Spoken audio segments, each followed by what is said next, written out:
has estado también en otros procesos, como bien nos decías, en selecciones juveniles, mayores. ¿Qué tanto cambia toda esa dinámica ya cuando llegas a una selección mayor con jugadores consagrados, figuras, eh, pues tal vez con mayores egos, exigencias? ¿Qué tanto cambió esa dinámica para ti cuando brincaste a la selección mayor? Pues mira, la verdad es que mucho, cambia muchísimo, ¿no? Porque yo no veo el cambio en los jugadores tanto, ¿no? Los jugadores pueden ser no tan abiertos o, no, o tal vez llamémosle con más ego con el público, pero entre ellos no lo hay, ¿no? Estar con Cuauhtémoc, pues es muy divertido. Memo, el que me digas, son gente que cuando está con su gente que quiere, que conoce, no tiene problema. El problema son los directivos, evidentemente, ¿no? El problema es que, eh, y no los directivos que están en México, sino la gente que mandan ahí, que creen que todo depende del entrenador en curso, ¿no? Si, voy a ponerte un ejemplo, con el Chepo, todo era cerrado, ¿no? Los jugadores comían juntitos, nadie podía acercarse con ellos, entrenaban y te dejaban estar un rato, todo era, todo era cerrado, no era padre, no era cómodo. Me acuerdo que estuve 4 años viajando con la selección a todos lados y, y el sentimiento era, no era bonito estar con la selección. O sea, era un reto, era importante porque pues, con eso se supone que nos íbamos a ir con el Chepo ya ni sé a dónde nos fuimos, a Sudáfrica, ¿no? No, sí fue a Brasil. Sudáfrica.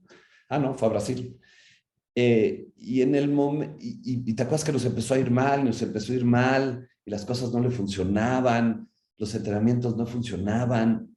Yo notaba que los chavos no estaban a gusto, no, son amigos y se conocen, pero no estaban a gusto. Cuando entra el Piojo que he tenido la suerte de conocer desde hace mucho tiempo, lo fotografié hace 30 años cuando era jugador para un libro que hice con Beto Murrieta y me llevaba bien con él. Entra el Piojo y todo cambia, ¿no?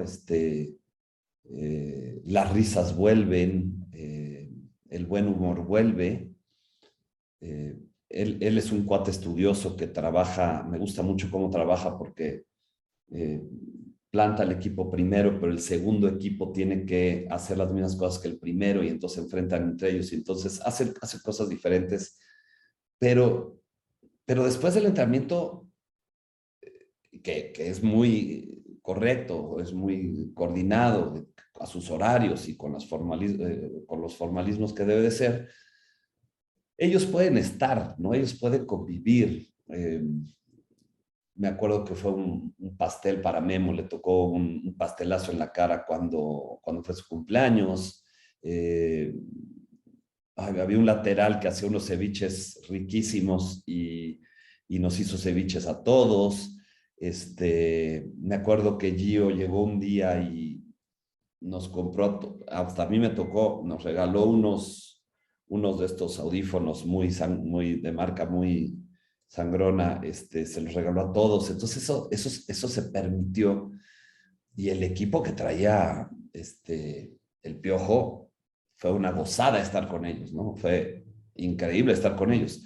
Lo feo que era estar con el Chepo, que ni te saludaba ni te decía buenos días, a lo padre que fue estar con el Piojo porque eh, se permitía el estar un poco menos presionado, ¿no? Porque acuérdate que en esa selección tú salías del hotel y había 100,000 mexicanos vitoreando a estos chavos, ¿no? Pero eh, era mucho más relajado. Entonces sí siento que dependía mucho de los entrenadores para ver cómo estaba el sentir del equipo. Y si tú te acuerdas en el Mundial de Brasil, pues también, ¿no? Fue una jugada fortuita la que nos manda a casa. Yo me acuerdo que los jugadores, si se empataba ese partido, o sea, ese partido contra Holanda se tenía que haber empatado porque Holanda estaba perdida, o sea, los jugadores estaban muertos y México traía el balón todo el tiempo, ¿no? Entonces, fue otro de esos partidos que dices, ¿cómo es posible que México haya traído un mejor equipo y nos pase lo que nos pasó, ¿no? Porque además luego íbamos contra Suiza o no sé qué y podíamos haber llegado a las semifinales y todo esto. Fue otro partido de mucho pesar y el avión de regreso fue terrible porque otra vez este mismo sentimiento de que pudimos llegar y no se llegó a ningún lado, ¿no? Claro, sin duda fue muy frustrante para todos los que estuvimos ahí, ¿no? Y la gente que lo vio por televisión. Oye, Sergio, ¿qué otro técnico fue más complejo y más agradable, más fácil trabajar con ellos? No sé, se me ocurre pensar con Hugo y Erickson, ¿cómo fue la dinámica? Erickson no se metía mucho con nosotros, o sea, él llegaba hacia su trabajo, yo siento que lo tenían que haber dejado más tiempo en la selección eh, para poder lograr algo. Su tiempo, no me acuerdo, el proceso fue rápido y no duró mucho tiempo en la selección, pero era un tipo pues, muy inteligente que había llevado muchos equipos y sí no era un tipo que lidiara mucho con nosotros. No era difícil porque le daban órdenes, ¿no? Él le decía, no, pues va a estar y va a estar este de video y esta fotografía y así jaló. Este, con el Potro fue un proceso muy bueno también. El Potro es un cuate súper estudioso. Y lo que me encantaba del Potro es que te dejaba trabajar, ¿no? Entendía de alguna manera que todos los que estábamos en esa selección, también campeón en México, todos tenían una chamba y tenían una chamba específica y entendía perfectamente que el equipo iba a sumar, ¿no? O sea, si el utilero estaba bien, el utilero iba a hacer bien su trabajo. Si el de video estaba bien, el de video iba a hacer bien su trabajo. Si los de seguridad, que si los fotógrafos, que bueno, solo habíamos 2 fotógrafos en ese momento, pero él entendía que entre mejor estaba el equipo, el equipo externo, llamémosle, el equipo interno iba a estar mejor. Y también fue una camada de jugadores padrísima, ¿no? Porque le salieron las cosas. Era muy estudioso. Me acuerdo que te lo podías encontrar a todas horas en esa época se empezaban con las iPads y con los nuevos programas. Entonces tuve una oportunidad de sentarme con él en un camión y me enseñaba cómo hacía sus triangulaciones con el equipo, ¿no? Porque a él le gustaba hacer triángulos por todos lados de la cancha y pensaba que el jugador que tenía la pelota siempre tenía que tener 2 jugadores, 2 posibilidades de salida, ¿no? Entonces, cómo les enseñaban a los chavos cómo se tenían que mover en el momento que tocaran el balón para que el que recibía el balón pudiera tener 2 salidas inmediatas, ¿no? Entonces, esa parte fue padrísima porque sí pensaba el Potro que todos podíamos ayudar, ¿no? Y que si había una parte del equipo sentida o enojada, pues podía contaminar. Y con los chavos jóvenes así es, ¿eh? Si hay uno que está mal, hay que ayudarlo rápido para que no se le pegue a los demás, ¿no? Porque había jugadores, la momia, había jugadores de perfiles diferentes que si estaban mal en su casa, me acuerdo que a uno de ellos su papá le pegaba, me acuerdo de muchas cosas, de muchas historias, eh, que el Poto también sabía que tenía que trabajar psicológicamente con ellos. De hecho, a esta selección mandan a una psicóloga, Padme, que trabaja muchísimo con ellos también, ¿no? Y eso también ayuda a que este equipo fuera tan exitoso. Perfecto, Sergio, ya finalmente agradeciendo tu tiempo, ¿qué significó para ti el haber sido parte de tantos procesos de equipos que todo mundo daría todo por estar tan cerca como tú? Claro. Pues mira, para mí, yo soy un aficionado a los Pumas desde que tengo uso de razón. Jugué ahí, yo creo que 8 años de mi vida, hasta los 15. Eh, y después yo sigo yendo a CEU todos los domingos. Con mi hijo, los dos somos unos perdidos aficionados de los Pumas. Y, y la verdad es que es increíble, ¿no? Porque estar viendo a tus ídolos, pero después estar sentado junto a ellos comiendo, se convierte en una cosa increíble, ¿no? La verdad es que la primera con Chucho fue muy importante porque fue donde entendí, eh, entendí muchas cosas de las cosas internas de la selección, de las selecciones, ¿no? Hay muchos ritos, hay muchas cosas que no puedes hacer, que no puedes violar, que no puedes... Entonces, ahí aprendí.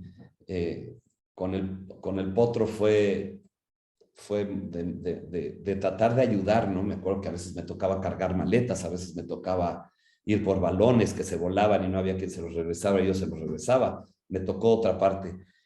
Y con el Piojo fue increíble, ¿no? Porque ya estaba con los grandes, ¿no? Ya estaba con chavos que además sí me tocó ver un poco el proceso y me tocó estar con ellos. Y entonces fue una pena que no se hiciera ese libro, ¿no? Y fue una pena porque pues, nadie hubiera comprado un libro de 5 juegos, ¿no? No lo hubiera comprado ni la mamá del Chicharito, pero era un libro hermoso porque se empezó a contar el proceso de mucho tiempo antes, entonces había una cantidad de material y de cosas tras bambalinas que se pudieron haber contado sin violar te digo, sin violar ninguna parte esta futbolística que tú sabes que los coaches y los entrenadores no les gusta violar, pero había una riqueza fotográfica y de historias muy importante. Porque además en esa época me acuerdo que yo le hablaba a diferentes reporteros amigos, periodistas, etcétera, etcétera. Entonces les iba pidiendo que me contaran el partido, que me contaran esta historia, que me contaran la otra. Entonces yo ya tenía un material escrito y un material fotográfico muy rico. Y son cosas que guardo, ¿no? Me acuerdo que teníamos un chaleco naranja en ese mundial para poder entrar a la cancha y en el momento que les pedí que me lo firmaran, no era un favor, había unos que sí te lo hacían por favor, ¿no? Pero otros te lo hacían porque eras parte de, ¿no? Y eso de sentirse parte de algo, pues es muy enriquecedor, ¿no? Hoy extraño ciertas cosas, claro que extraño estar en los mundiales, no extraño los procesos, porque los procesos siempre fueron difíciles de estar en El Salvador o de estar en estos estadios difíciles o que te tocaran cosas que no te gustaba que pasaran, pero pues, evidentemente extrañas estar en los mundiales. Es mucho más fácil trabajar con una sub-17, una sub-20 que con la nacional, y había partes que pues, sí eran difíciles, no era no una parte de la chamba que te gustara, ¿no? Pero el estar en los mundiales, pues sí es una cosa que extraño muchísimo, ¿no? Si ahorita me hablaras y me dijeras, oye, te vas con la selección a Qatar, pues agarro mis chivas en este momento y me voy con ellos, ¿no? En cambio, si me dices, oye, échate el proceso de aquí al próximo mundial, pues sí lo pienso. La verdad es que tuve la oportunidad de estar más de 10 años con ellos y ahora hago otro tipo de fotografía, aunque a veces sí hago mucha fotografía de tenis estoy haciendo el libro del abierto mexicano de tenis y estoy haciendo algunas cosas, hago mucha fotografía de fauna y ya no sé si me quiere echar otros 4 años. Sí el mundial, encantado, sí un campeonato, encantado, pero 4 años de proceso eran unas friegas bárbaras porque entre entrenamientos, entre salidas a Estados Unidos, que en esa época del Chepo le gustaba ir a la selección 28 veces al año a Estados Unidos, supongo, porque hacían mucho dinero y eran viajes relámpagos de 5 días o de 4 días, pero que estabas todo el día en el avión y trabajabas poco, ¿no? Entonces sí, este año los procesos mundialistas y de torneos, más no los más largos, ¿no? Tendría que haber un objetivo como muy claro y como que muy avalado por todo el mundo para que sí me gustara volver a hacer los libros y volver a hacer toda esta parte editorial que además pues, me he especializado durante los últimos 25 años, ¿no? Sin duda, Sergio. Pues no me queda más que agradecerte este tiempo, que nos compartieras, pues, cosas de la intimidad, ¿no? De estas selecciones nacionales, que seguramente a todos los amigos de Hablando de Fútbol con Charlie les va a parecer muy interesante saber qué pasa en el seno de las selecciones. Muchísimas gracias por invitarme. Me da muchísimo gusto volverte a ver y espero que un día pues, nos echemos un libro juntos, ¿no? ¿Por qué no? Sería de lujo, yo encantado, Tú lo escribes, yo lo fotografío. me parece. Ya estás. Gracias. Gracias a ti, un abrazo. Un honor. Abrazo.